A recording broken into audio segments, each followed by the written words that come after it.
Hi, my name is Chris Parkhurst. I'm a documentary filmmaker, and I'm also the host of the Documentary Life podcast, a show that spans 140 episodes, has been downloaded in over 135 countries, and I've been producing for about 5 years. I decided to put each and every episode up here onto YouTube to sort of expand the audience, and as we say in the show, maybe inspire and inform some more doc filmmakers, hopefully like yourself. In the episodes, you may find some older, maybe outdated URLs, in particular any of the documentary filmmaking courses that we do offer online. If you have any questions about the URLs, simply look in the show notes on this page, here on this YouTube page, and that'll be able to take you where you need to go to. Other than that, I hope you enjoy the show, and it's great to have another listener to the Documentary Life. Have a great day. Microphone check, 1, 2. CC, hello and welcome. CC, hello and welcome. 1, 2, 3, 4, 5, 6. She sells seashells by the seashore. She sells seashells by the seashore. There we go, rolling. The world can seem so big and so vast, and when you hear that 300,000 people have been killed by an earthquake in Haiti, how do you wrap your mind around that? How do you make people care back home, So my job is to find compassion in a world of chaos. That was always my dream when I was a kid. I didn't want to have just a common life. I wanted to have an interesting life. I wanted to make photos. I wanted to travel, and I wanted to help people in some way. Hello and welcome to The Documentary Life, a show that sets out to inspire and inform you on how to best live and lead your own documentary life. I am your host, Chris G. Parkhurst, and this is episode number 87. And it is brought to you by Barong Films, proud creators of documentary film, the Documentary Life podcast, and the Documentary Academy, our industry-changing A to Z documentary filmmaking program that will transform you into the documentary filmmaker that you've always wanted to be. Find out more at thedocumentarylife.com/academy. When I was in high school, I was slightly obsessed over the topic of the Vietnam War. Now, this was back in the mid to late 80s in America, when Americans were first really starting to open up about what had happened in Southeast Asia back during that time. There was a lot of literature, films, TV shows, and they were all coming out around that time, and they dealt with this particular subject of the Vietnam War. Even some of the music from that era seemed to have a bit of a resurgence in the mid-80s. For years, and this continued throughout my college years, I devoured any and all information that I could get my hands on about the Vietnam War. Tim O'Brien's books, Michael Hare's dispatches, Tim Page's books of photography. Then about a decade later, just as I was about to embark upon my first documentary journey, the film Bomb Hunters, which we shot over the course of 6 months in Cambodia, I kind of re-immersed myself into the subject of Vietnam again. Only this time, my research was, shall we say, a bit less influenced by American pop culture. This time it was informed by the likes of war correspondents and historians from France, Australia, the UK, or the soldiers from both the North and the South Vietnam, as well as, of course, soldiers from the US forces. After my experience in Cambodia, which would turn into stints in Nepal, Haiti, Indonesia, I really became more and more taken with the idea of doing photojournalism or documentary film work for a living. The more cultures that I photographed and filmed in, the more cultures that I simply wanted to experience. And I just kept booking tickets to either travel or work in new countries, most times preferring the developing world where I could experience and see things as foreign to my own life back home as possible. I did my own documentary work. I worked on other people's doc films. I produced NGO videos. I did some commercial gigs even. But at the end of the day, it never really was about any gig or maybe even filming for that matter. It was really about the opportunity to tell someone's story that may have otherwise never been told. To try to open a door into a part of the world that not only I never knew about, but others back home never knew about. And let's be honest, I'll probably always be doing this. traveling, exploring, filming, photographing, connecting with people around the world that I'd probably previously never even knew to dream of connecting with in the first 25 years of my life. Heck, it's how my wife Steph and I met. I was shooting an Intel gig in Malaysia. She was working features in Malaysia.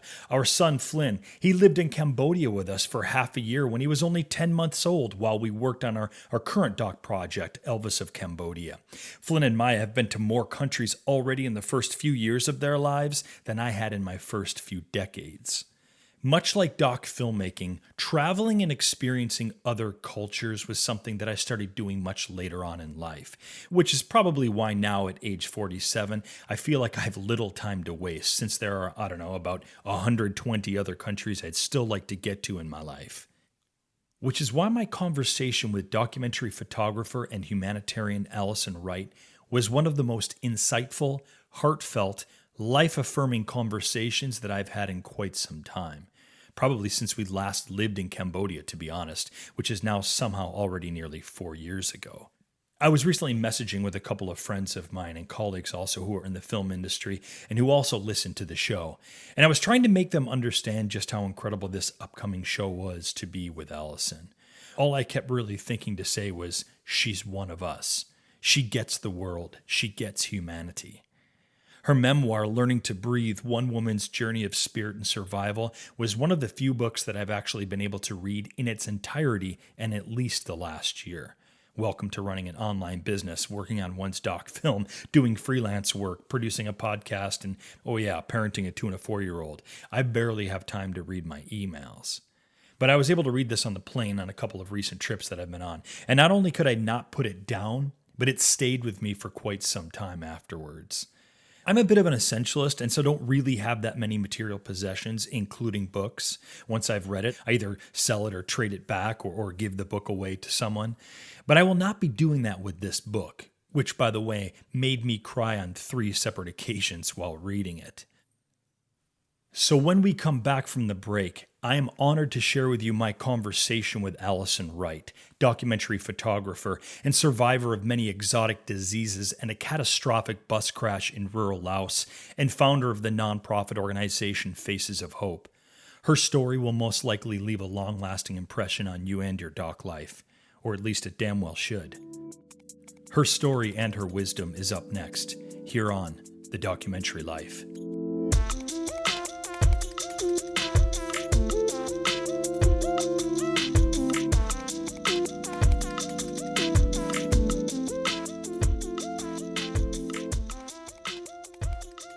Over the past decade, the world of documentary film promotion and distribution has changed dramatically. And what's awesome is, for the most part, it highly benefits us independent doc filmmakers.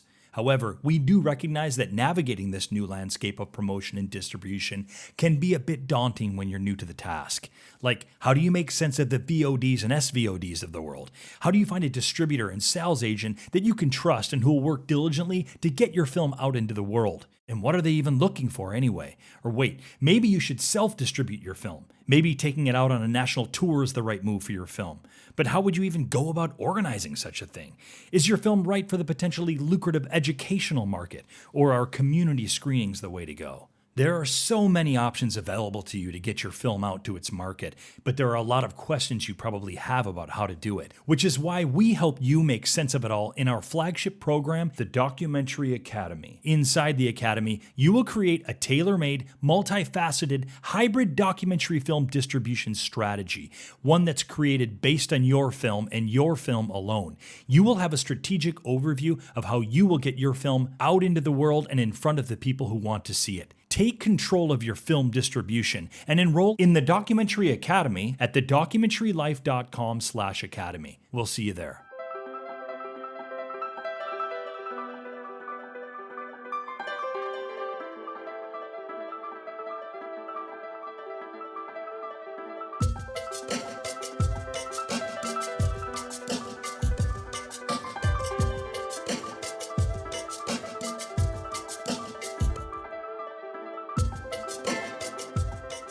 I had the distinct pleasure of bringing on documentary photographer Alison Wright onto the Documentary Life podcast today.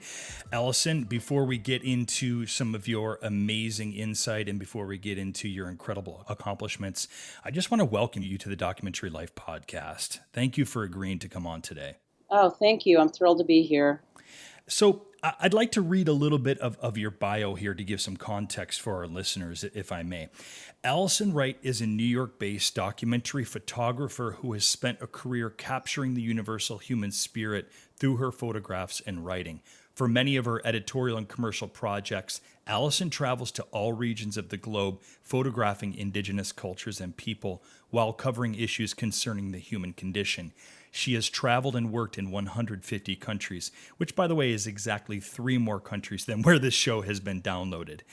Alison is a contributor to numerous outlets, including National Geographic Traveler, National Geographic Creative, Outside, Islands, CNN, the Travel Channel, Discovery, Smithsonian, the New York Times, and UNICEF. On January 2nd, 2000, Alison's life was nearly cut short during a devastating bus accident on a remote jungle road in Laos. Alison's memoir, Learning to Breathe, One Woman's Journey of Spirit and Survival, chronicles this inspirational story of survival and years of rehabilitation and her ongoing determination to recover and continue traveling the world as an intrepid photojournalist. Wright has photographed for a multitude of humanitarian aid organizations, with much of her work focused on post-conflict, disaster relief, and human rights issues, especially in the realm of women and children. This experience and her work in post-disaster conflict areas inspired Alison to give back to the communities that she photographs by connecting photography and philanthropy by starting her own nonprofit, Faces of Hope, and that's at facesofhope.org, a fund that globally helps support women and children in crisis through education and health care. Okay, breathing now. The thing is, what I've just read is really not even half of your accomplishments, Alison. Just this morning, I finished up your memoir, Learning to Breathe. And by the way, running a documentary business, doing this show, raising a 2- and 4-year-old, filming often in developing countries such as yourself throughout Southeast Asia, I rarely have time to read my emails, let alone an actual book these days. But not only did I finish it, Alison, for me, I did it in record time, in like 2 weeks. Well, thank you for that. Yes. I appreciate it. You know, Alison, your book, and I suppose in your work and in the cultures that you work in your meditation practice and spiritual outlook on life, I feel like I've found a kindred spirit. Your memoir is, honestly, it's one of the most fascinating books that I've read in a very long time. There were countless moments that really hit home for me.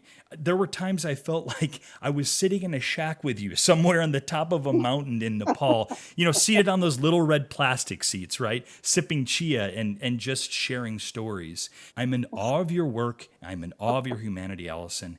And I want to be upfront about that right here and now. Well, thank you. But take a breath. Learning to breathe. Exactly. I promise you, I'll do my very best not to have expectations or to overwhelm you. And I'll do my best to keep the conversation, within the time constraints that we have allotted for this. How's that sound? That sounds great. Okay. Alison, I'd love to hear how this all started for you. When did you first pick up a camera? And when did you know that, hey, you know what? This is something that I think I want to be doing as life's work. Well, I would say I definitely got my wanderlust in utero. I mean, my mom was a flight attendant for Pan Am back in the days when it was actually quite glamorous. And she's from England, and she met my father on a flight. He's from Belgium. And they, as they say, the rest is history. But they, got together and decided that they wanted me to be born in the States, which is really interesting. I'm actually the first American born in my family. And we... I grew up really traveling with them, and I loved it. I mean, I can really remember sitting on the pilot's laps, back when I was little, when those days when you actually could. When you could do such a thing, yeah.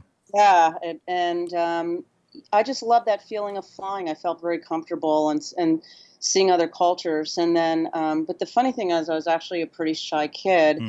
And then I can distinctly remember getting my first camera. I was 10 years old for my birthday. And I got like a little, my birthday's like December 23rd. So it was a big combo present of Right. like Christmas, little camera, birthday. a camera and a tape recorder. And I got my first journal. And it's really interesting. I mean, how life defining those instruments became for me. I kept a journal every day since I was 10 years old. I had Wow. boxes and boxes of books. The tape recorder became this sort of, feeling a need to document everything.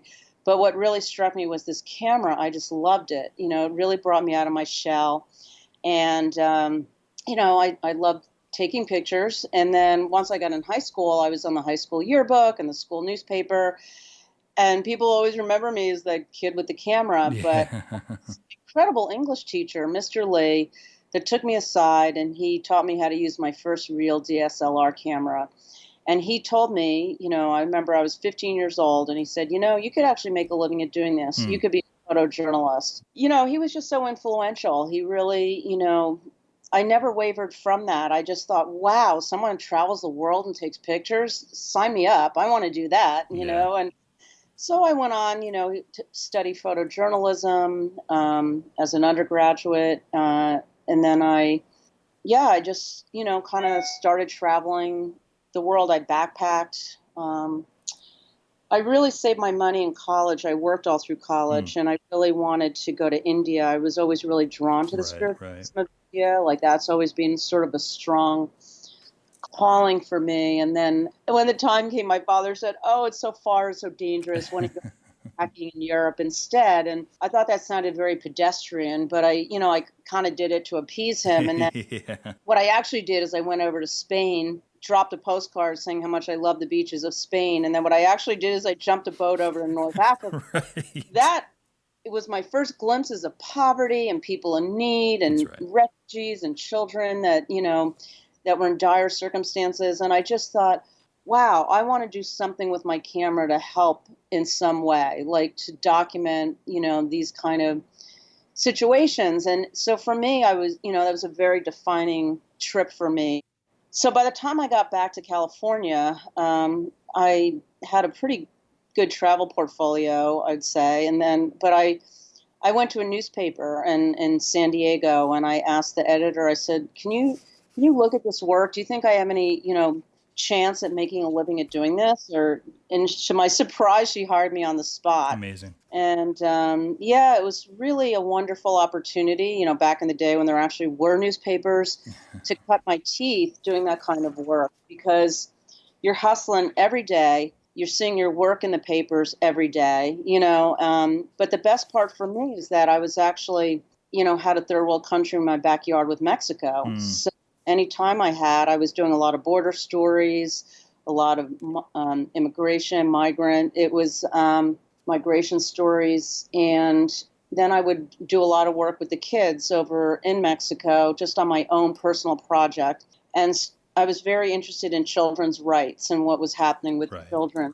So I think that's very important, to always have your own projects, to always be developing your own ideas. I was certainly working full time on a newspaper every day, but they weren't necessarily the stories I wanted to tell.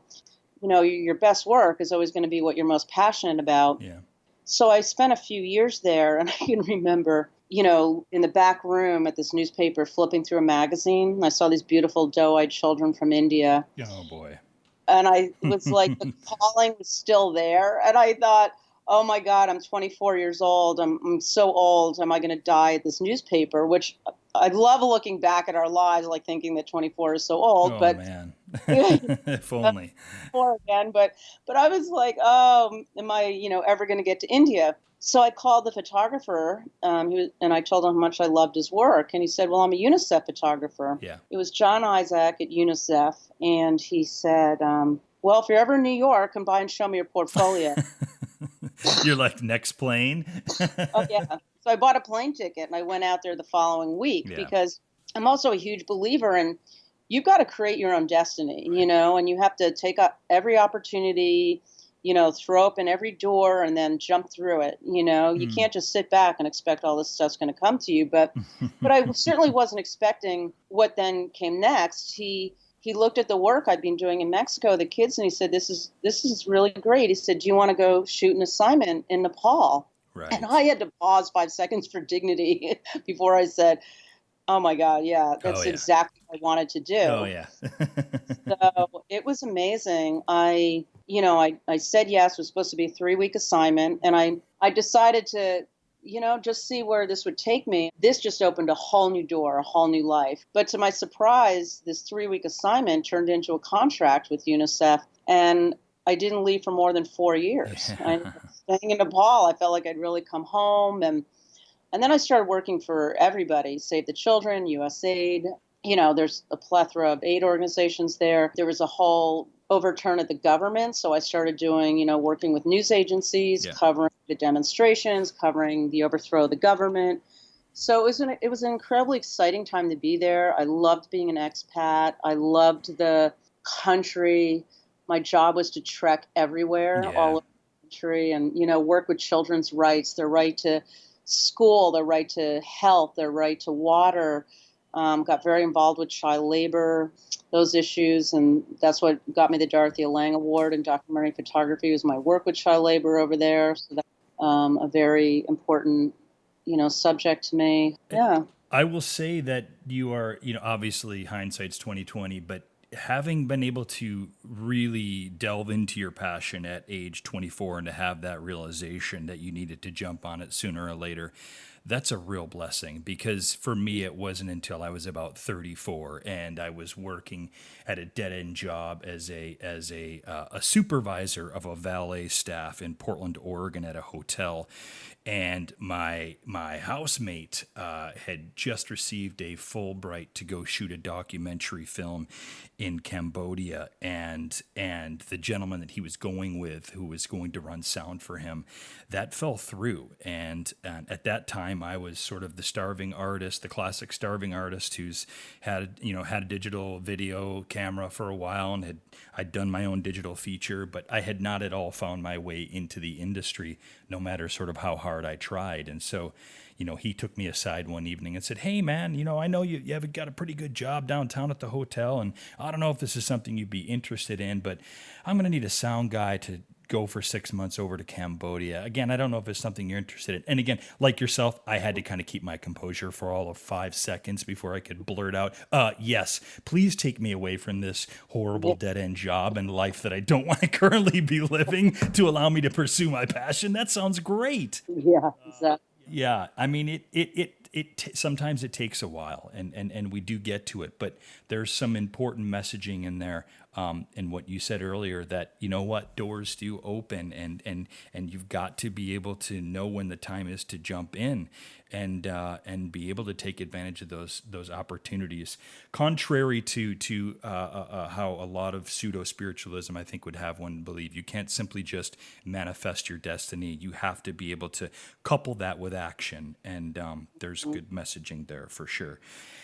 One of the things that I found particularly difficult for myself spending 6 months, that first 6 months in Cambodia filming, and now mind you, we were filming, essentially we were spending time with the rural segment of the population of Cambodia who were out digging up old mortars and rockets and UXO that had been left over for, from 30 years of civil conflict and the illegal American bombing during Vietnam. And they were digging up these bombs, and they were taking either a propane torch or a handsaw, and they were trying to separate the metal from the TNT. And they were doing this through economic hardship. You know how this sort of thing goes. And so at the time, and this was 2003, 2004, Cambodia had the highest per capita amputee rate in the world. And so, every 7 or so adults that we were coming across was missing a limb from tampering with UXO.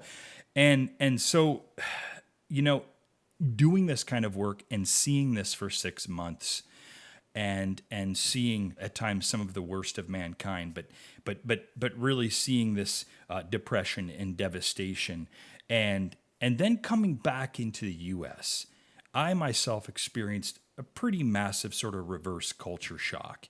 And I was fortunate to then end up getting hired to work on as the editor for the film Bomb Hunters for the next 4 months. And so I kind of was able to jump in on that footage and the transcripts and hunker down in the basement for like 4 months. But it was a particularly difficult transition back into Western life.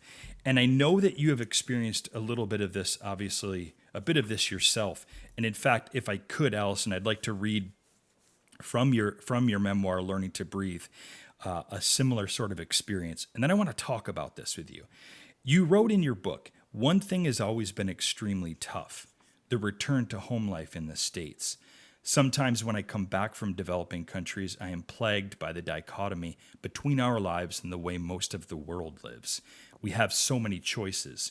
I get overwhelmed just trying to decide which laundry soap to choose in the supermarket. How could I have so much when many have so little?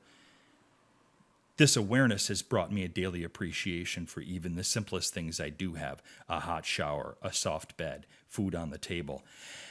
What I'd like to ask you, Alison, for those of us who are doing work in countries like this, who are doing work in developing countries, and we're seeing hardship on a daily basis, when we come back to our quote unquote normal lives, right, in Western society, I'd love to hear what are some of the things that you do to sort of help with the decompression. Do you have any sort of strategies or suggestions? Yeah, it's still incredibly strange. I mean, I just flew in from Uganda yesterday. That's right. You're in these really intense, situations where people don't even have anything to put in a pot. Like you're photographing someone stirring a pot, and you're like, oh, could you just put some tea or something in there? And they don't even have that to Right. I mean, there's just such a heartbreak with that, and it doesn't. And then you come back, and I'm from California. I now live in New York City, so it's like, it's even harder. You come back and it's like, go to Go, rush, rush, rush. yeah, and everybody's in a rush, and everybody just sort of boasts such self-importance here. Ugh. And, you've just got this ridiculous, you look at the prices of what you're paying for a dinner, like, which is more exorbitant than anywhere on the planet. And, it's just, I don't know. It feels like lunacy. It's lunacy. And I had a really hard time when I came back from Nepal because it was such a long period of time. Yeah. We literally had nothing. I was living there while there was the trade embargo going on between India and right. China. So there weren't even cars on the road because there was no gasoline or diesel available. We had to fly to Thailand just to buy amenities like shampoo. I mean, we literally had nothing there, and it was like a really big deal if anybody ever brought in a bottle of wine. And, but it was exciting times. It was like, being in my 20s and like really kind of, I lived with a Nepali family. And, so for me, the challenges are what I sort of stepped out of photojournalism. I covered a lot with the revolution and the overthrow of the government. I saw a lot of people being killed. I've been in really, really difficult situations. Indeed. And what became more important for me was personally, instead of telling the sad stories, I wanted to show hope. I wanted to show things that were working. And that became, for me, more inspirational as I saw the world, because I see now when I travel, I see incredible hardship, but I really focus on these people that I feel are so inspiring, that are overcoming this kind of hardship. And, that's really what a lot of my focus on is. But, sometimes stories can just be so overwhelming. Like last year, I went through, just a bit of a personal crisis when I came back from covering the Rohingya, Boy. It was just so hard. I mean, the assignment was hard. I got, I got arrested. I mean, there was just a number of issues that I got really sick, but then the hardest part was just being, with these people that are, so beautiful. I've spent a lot of time in Myanmar, and I've even interviewed Aung San Suu Kyi. I interviewed her and photographed her for a book cover. That's right. Yeah.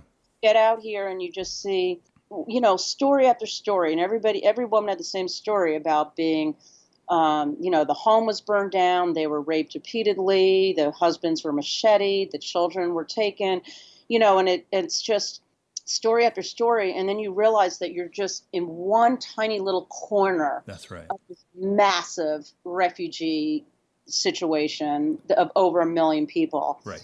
And I don't know, I came back and I just had a really hard time shaking this. And I think because I couldn't find the hope, I couldn't find the answer, I couldn't find the inspiration. And it made me question what I was doing. I thought, oh my gosh, I've just spent a whole career working to hopefully better the lives of people. Like, what Right. have I done? Right. What has this done? That's right. I wanted to ask you about that. Yeah, and I just feel like, what's even the point? Everybody's still killing each other. I mean, it's one thing to cover natural disaster, like I covered the earthquake after Haiti and the Right. tsunami. As did I. That's right. It's heartbreaking enough to see that, but to see what humanity can do to each other is devastating. It's the worst. And it is. It's the worst. And so I went through like a little kind of, mini crisis because I had to give a huge talk the next day Ugh. through National Geographic and B&H. And so I go to this event at the New Yorker Hotel, and I'm like, oh my God, there's over 1,000 people. And, and I had to get up on stage, and the guy said, oh, there's like 45,000 people live streaming this right now. What? Like, I just felt like totally false, and I get up there and I showed my work and I gave my talk. Yeah. And then this guy at the end asked a question. He raised his hand and he said, do you think that a photo can make a difference? And I was like, There's the question. That is a great question. I said, There it is. that every day. I said, I'm going to throw that question back out to you guys, the audience. I said, you just saw this huge breadth of work that I've done over the years. You've seen what I've gone through to do it, and is anybody here leaving feeling changed, motivated, inspired, different, educated, and like he started clapping, then other people started clapping, and and I was like, okay, all right then, like that's why I do what I do, I mean, you have to bring it home somehow and give these people a voice, that's the main crux of it. But is that enough? And I ask that, Alison, because it's a struggle that I have with myself. Mm-hmm. Are the images enough? Because it's one thing to have an audience, in my case, an audience moved by a documentary film that they've seen that I've done. It's one thing to have them moved at the moment that they see it. And maybe even they think about it the next day and they write me an email or shoot me a text thanking me for the work.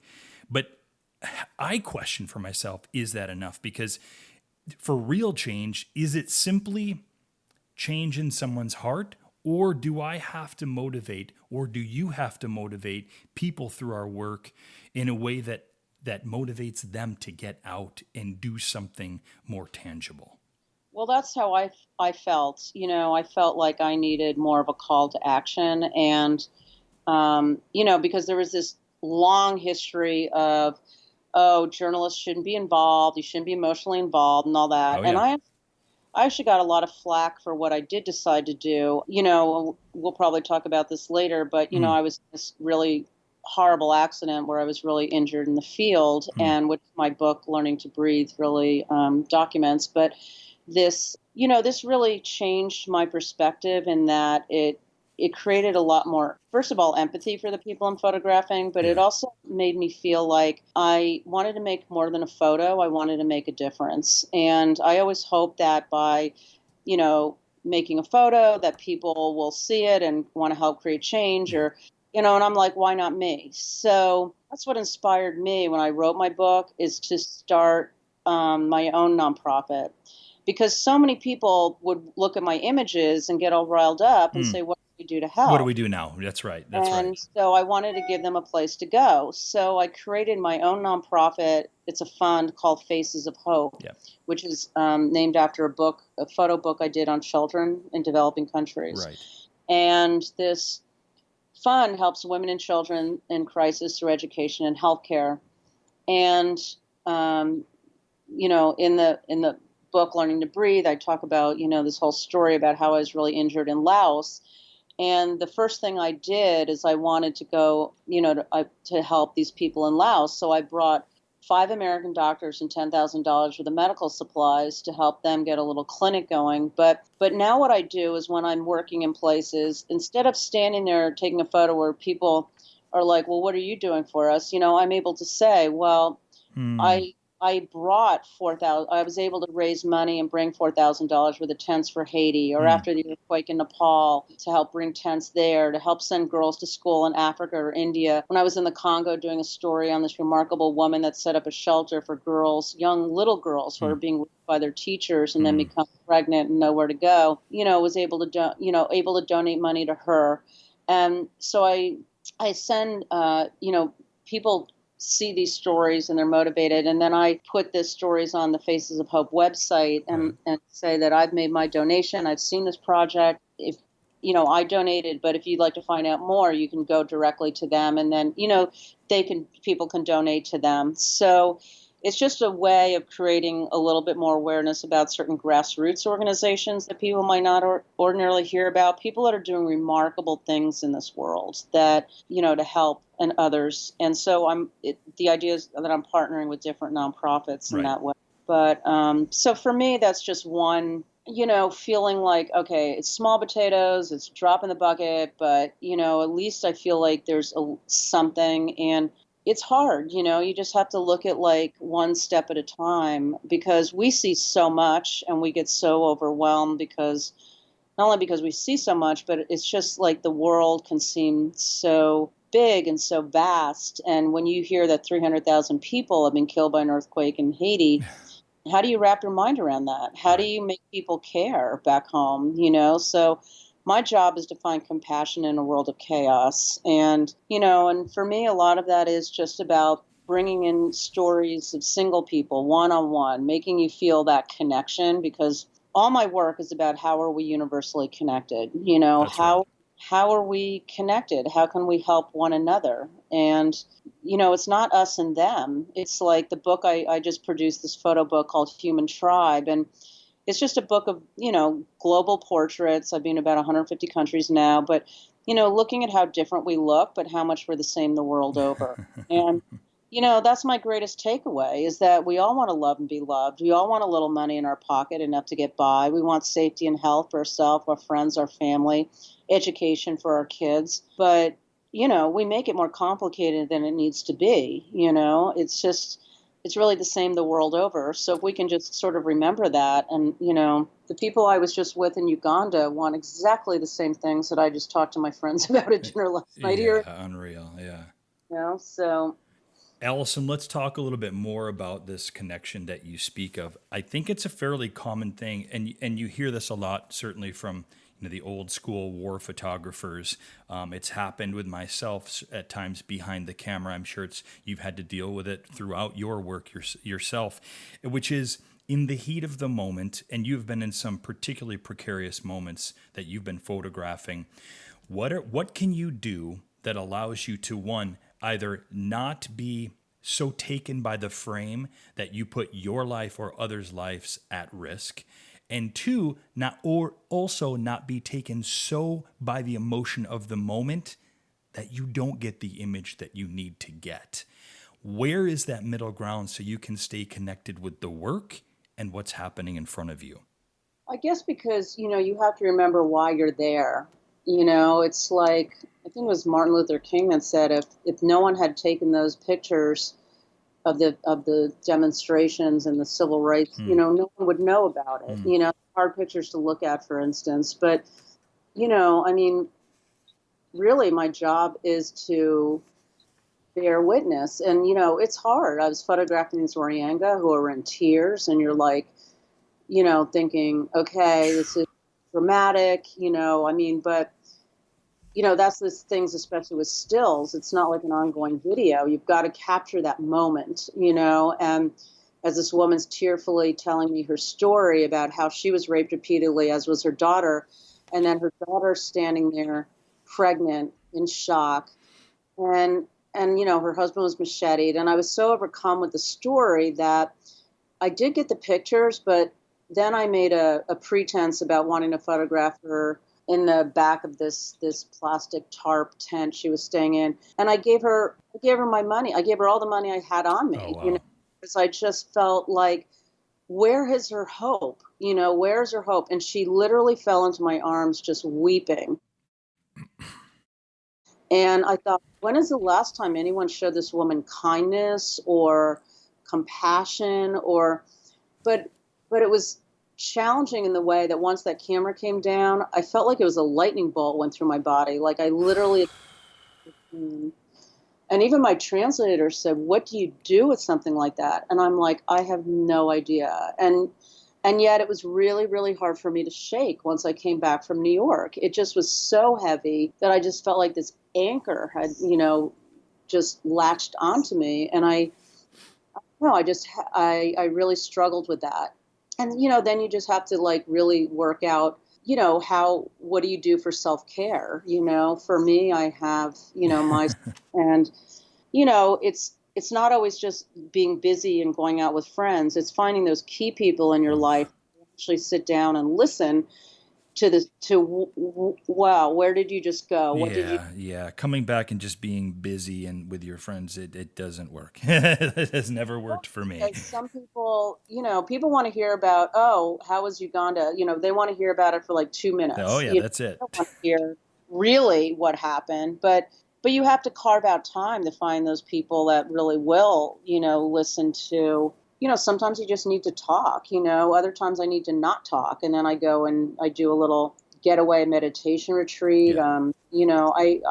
I will admit I actually recognize signs within myself of a bit of post-traumatic stress disorder that I've had before. Yeah. So, I sought out a therapist, which is not always easy because I travel so much, Right. So, but that helped me just get through that hurdle so I could get on to the next thing. But I think it's really important to honor it and process it, because, if you don't, it's gonna find you and it's going to catch up to you, and it's not going to be pretty, and that's the thing. You just want to make sure that you're really, taking care of yourself, because I'm not a tried and true photojournalist. I'm Mm. not somebody that moves in a pack. Mm. I'm incredibly insular. I work really often for long periods of time in the field on my own. Yeah. And it's so there's no bounce back. There's no one to talk to about it. Nobody will ever really understand what I've seen or what I've gone through, because it's not like these packs of journalists that all hang out, and I've hung out with them in different times that they do. Go to the bars, they hang out, they have inappropriate sex, they do whatever it takes Yeah. to sort of let off steam. That's right. I just don't run in those circles. It's just a very different, being a documentary photographer is a lot different than being a photojournalist, where you just jump in and you have In and out. in and out, in and out, in and out. This assignment, okay, Rajiv Gandhi just got blown up. Now I'm going to go cover the demonstration in Nepal, whatever. Yeah. I'm like going back repeatedly to places. Yeah. And There's an immersion process that's happening. exactly. And that's where you're so alike doc filmmakers. But everybody has their own thing, so Absolutely. it's not. Absolutely. And we're not at all. In fact, this conversation is completely without judgment. You speak about how everyone deals with these things differently, right? And Mhm. you talked about coming back into the immersion into sort of social life here with family and friends. And it was something that I had to learn, early on, that on one hand, I wanted to talk with somebody desperately as well. I wanted them to understand what I had experienced and seen. I felt the responsibility for that. But I also felt like there were times that I overwhelmed people with that, because look, no one that has, in my case, when I first went to Cambodia and was doing work there, when I came back and tried to explain what I had seen, trying to explain that to someone who has, one, not been to a post-genocide, country, one, maybe even somebody who's never been to a developing country, it's you get this glazed over expression and almost this I can't even describe what you get back, but you end up feeling like you've overwhelmed that person, and then you end up feeling pretty empty yourself, because you just realize, you know what, that person has no clue what I'm talking about. Yeah. And to try to do that without judgment, it's not an easy thing. But yeah, I'm constantly trying to find ways to better sort of decompress when I come back from doing that type of work, though it's nowhere near the amount or type of work that you yourself are doing. You mentioned meditation, and we don't have a lot of time left in this conversation, and I do feel that I want to bring that up. Meditation has played a massive part in your life, whether it was surviving the bus crash events in Laos, and then hospitalization in Thailand, and then back here in the States, whether it was climbing Mount Kili, just a year after those events. Can you tell me the ways in which meditation how it's helped you in moments like reimmersion back into the Western society, or when you're out on assignment and you're taking very difficult photographs in challenging situations? How is meditation helping and benefiting you in those ways? Well, I got into it, I got into it before I even knew there was any kind of like real words for it. I was always sort of interested in, the spiritualism of Asia. When I was in high school, I Oh read a yeah. lot of, but I really got immersed in it when I got to Nepal and got very involved in yoga, meditation, and was doing long 3-week retreats, silent retreats in India. And I feel like it really gave me the skills, the tools to really, I don't know, get through these challenging situations that I was in. But then, this when I was on assignment in Laos, and I got, we were on a very precipitous mountain road, and the bus got sheared in half by a huge logging truck. I was right at the point of impact. People around me were killed, but what was really devastating is when the bus caught fire, two men came and pulled me off this burning bus. When I came to, I realized really quickly I was in really bad shape. My back was broken. I couldn't move. I was immobile. All my ribs were broken on my left side. My pelvis was shattered. My arm was half severed off. I had major internal injuries, collapsed lungs. And, worst of all, I'm in a country with no health care whatsoever. Guerrilla warfare going on. And so long story short, the villagers dragged me to their village, and, this kid sewed my arm back up with an upholstery needle and thread, no painkillers or nothing. So like I was, really out of my mind with the pain, but I knew if I lost consciousness or went into shock, I was not going to come out of this alive. So I really felt like, having that skill, that tool of like really focusing on the breath really, saved me initially. And then, laying there for 10 hours where they said, we don't know what to do. There's no phones. We can't get any medical care. All I thought about was like, breathe in, breathe out. Like all that time on the meditation cushion, I felt really helped, get me to this point of survival. So, it wasn't my time. This British aid worker just happened to find me and drove me, 7 hours in the back of a pickup truck to Thailand, which, I'm sure that was comfortable. yeah, just brutal. We didn't think I was going to make it, but, I'm really alive today because of the kindness of strangers. So that's, something that I'm very cognizant of.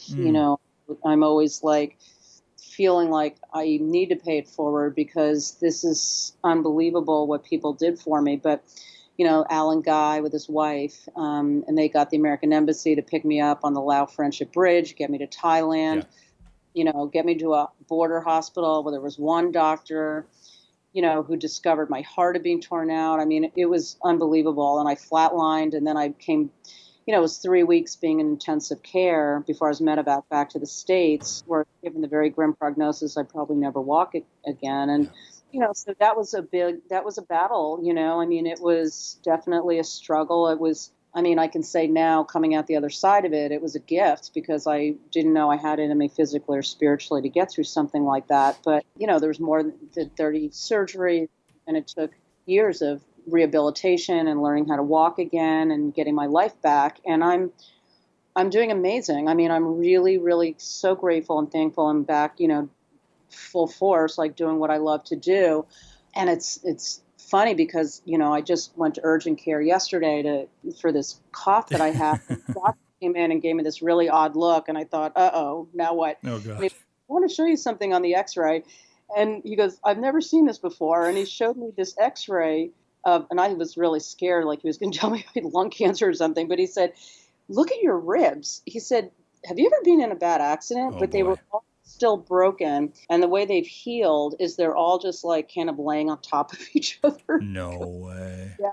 He said, I can't believe you're out there doing what you're doing like this, looking like this. And I'm like, wow, that's kind of cool. I said, I've never seen that before, but it's kind of, I don't know. I just find it remarkable of, what we're capable of. So for me, there were a lot of elements in that, sitting on that meditation cushion not only helped me to get through survival, it helped me get through pain, it helped me get through also, very interestingly, getting through a sense of identity, because having done this for my entire life, I'm very much used to like always being on the road, always traveling, always, and suddenly I'm bedridden, staring at a ceiling on a morphine drip for months. So you start questioning, well, who is Alison? Who am I? Who am I really? I'm not Alison the photographer anymore. And then, it was interesting because I couldn't shoot. I wrote, and I wrote this book, this best-selling book, Learning to Breathe, One Woman's Journey of Spirit and Survival. And it did really well, and it gave me the money to move to New York. And, it was just, and I know it touched a lot of people that wrote to me that, I found a whole other audience that I didn't find through my photography. So that, for me, has been incredibly rewarding. And so you don't know where life is going to take you sometimes. Sometimes you just have to make the best out of what you got, and that's when I realized, that I'm really a storyteller that, just happens to travel. I'm not just a traveler that takes photographs. I mean, I really want to, I don't know, in whatever capacity, even if you're, carving it out on a rock, how do you communicate with people? How do you help others? That was always my dream when I was a kid. I didn't want to have just a common life. I wanted to have an interesting life. I wanted to make photos. I wanted to travel, and I wanted to help people in some way. So you kind of have to look at there's some days and I'm like, God, I wish I was more successful. And then other days and I'm like, you know what? You kind of set out what you wanted to do. I really wanted to make books. I just published my 10th book. But, we get caught up in this whole, wanting to be something more, or what is success, and that's where meditation kind of brings me back home. Like, you're okay. Just, take one breath at a time and just appreciate being here. And I think that's the key thing. And what's most important for me is to actually be truly aware. Yeah. And that is the ultimate goal with me with this meditation, is I want to really truly feel like I'm here, because so many people are just kind of floating through life, God. Yeah. And why I say this is a gift is that for me it's a touchstone. I mean, I can really remember that feeling of really truly feeling every breath was going to be my last. Yeah.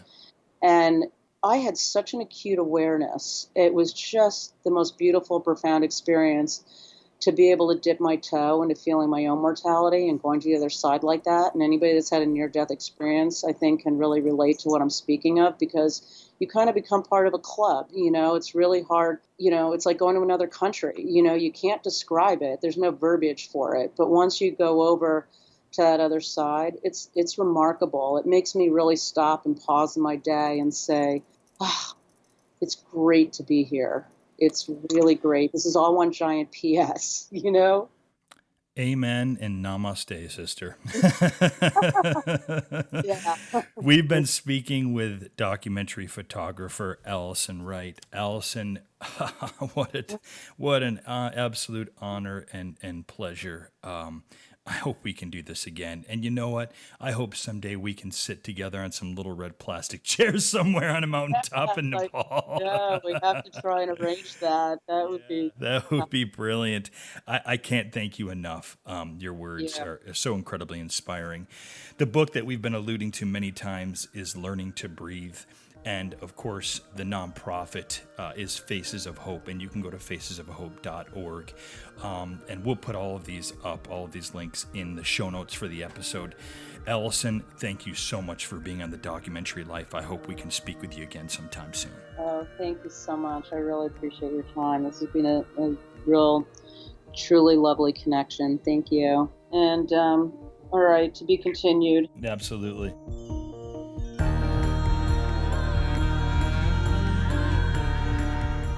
Hey, can I ask a quick favor? If you found this podcast helpful in living your doc life or making your doc film, will you help us share it with more people by giving us a stellar review on whichever platform you use to listen to this podcast?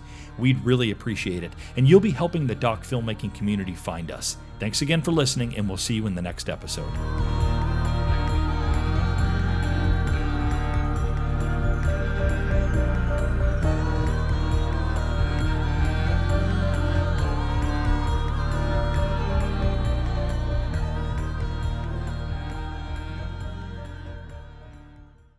Thanks again for listening to the show, and remember to like and subscribe to this channel.